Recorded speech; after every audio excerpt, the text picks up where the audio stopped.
There was a time when a song could change the entire mood of a room.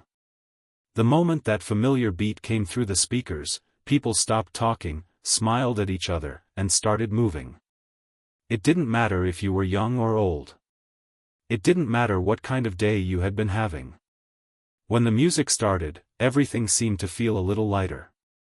The 1970s and 1980s were more than decades on a calendar. They were decades of sound, rhythm, fashion, freedom, and unforgettable memories. Disco lights filled dance floors. Funk rhythms shook living rooms. Soul voices came through record players and radios. Pop music became the soundtrack to everyday life. And somehow, those songs still have the power to take us back. Close your eyes for a moment and imagine a Saturday night in the late 1970s. The house is warm. The lights are low. Someone has turned up the stereo. Maybe there is a record spinning on the turntable, or a cassette playing through speakers that seem much bigger than they need to be. Someone is laughing in the kitchen. Someone is dancing in the living room.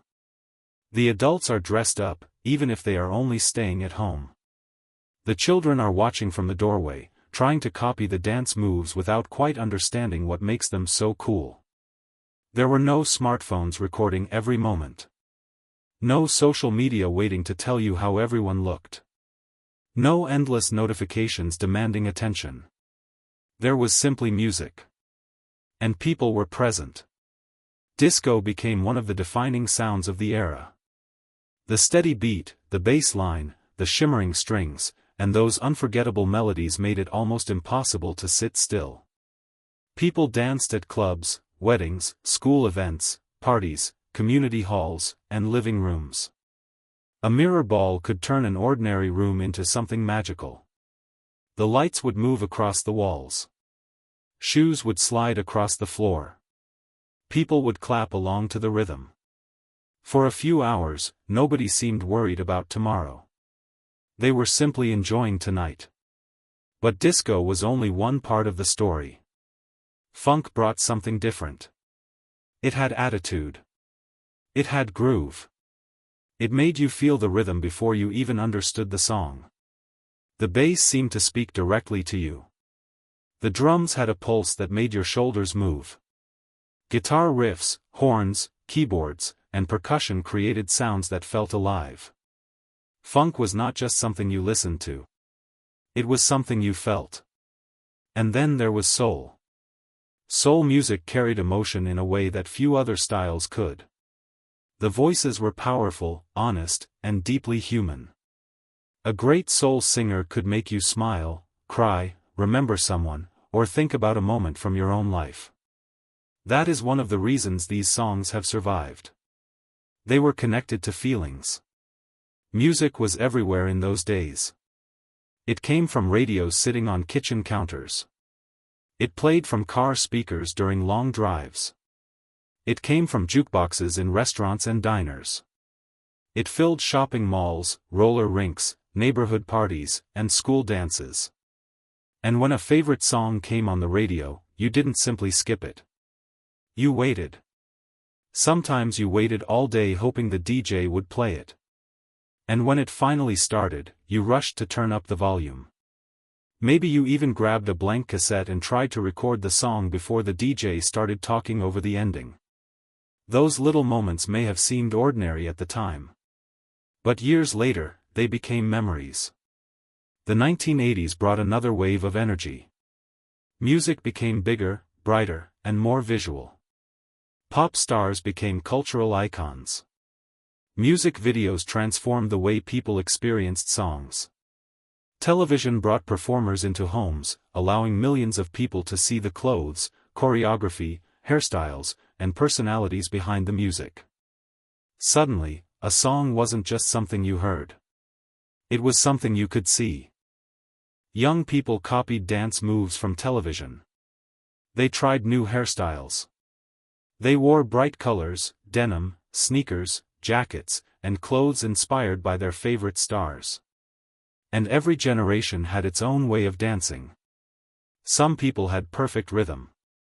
Others absolutely did not. But nobody cared. That was the beauty of it. You didn't need professional dance lessons to have fun. You just needed a song you loved and enough confidence to move. At parties, people formed circles. Friends encouraged each other. Somebody always had a move that made everyone laugh. Parents danced with their children. Brothers and sisters competed over who could dance better. And sometimes, the person who looked the most serious during the week became the funniest dancer when the music came on. Those were the moments people remembered. Not the expensive furniture. Not the newest appliances. Not the things sitting on shelves. They remembered the laughter. They remembered the people. They remembered the music. For many families, music became part of the rhythm of everyday life. Sunday mornings had their own songs. Road trips had their own songs. First dates had their own songs. Graduations had their own songs. Weddings had their own songs. Even heartbreak had a soundtrack. Years could pass, and then one familiar opening beat would suddenly bring everything back. A certain room. A certain summer. A certain friend. A certain person who is no longer around. That is the strange magic of nostalgia. A song can become a doorway. You hear the first few seconds, and suddenly you are somewhere else. You are younger. The world feels bigger. The future feels endless. And for a few minutes, you can almost feel the same excitement you felt back then. Maybe that's why the dance and soul hits of the 1970s and 1980s continue to connect with people today. They remind us that happiness didn't always require much. Sometimes it was a record player, a radio, a few friends, and a room big enough to dance in. Sometimes it was a family gathering where nobody wanted the music to stop. Sometimes it was driving down an American street at night with the windows open and a favorite song playing loudly. Sometimes it was simply being young and not realizing that the ordinary day you were living would someday become a precious memory. The music didn't know it was creating history. The people dancing didn't know someone would remember those nights decades later. They were simply living. And maybe that is the greatest lesson hidden inside these old songs. Life does not always announce the moments that will matter most. Sometimes the most important memories are created quietly. A laugh across the dinner table. A dance with your parents. A drive with your friends. A song playing from an old speaker. A summer evening that seemed like it would last forever. Then the years move forward. Technology changes. Cities change. People grow older. Some familiar faces disappear. But the music remains. And when that old rhythm comes back, it reminds us that the past isn't completely gone. It lives in the stories we tell. It lives in the photographs we keep. It lives in the people we remember. And sometimes, it lives in a song. So turn up the music. Let the beat fill the room. For a few minutes, forget about the noise of the modern world. Remember the dance floors. Remember the living rooms. Remember the laughter. Remember the people who made those years special.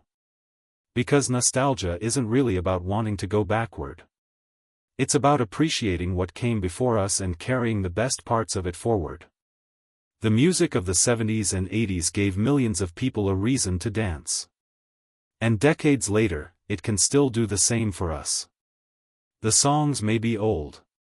But the feeling is timeless.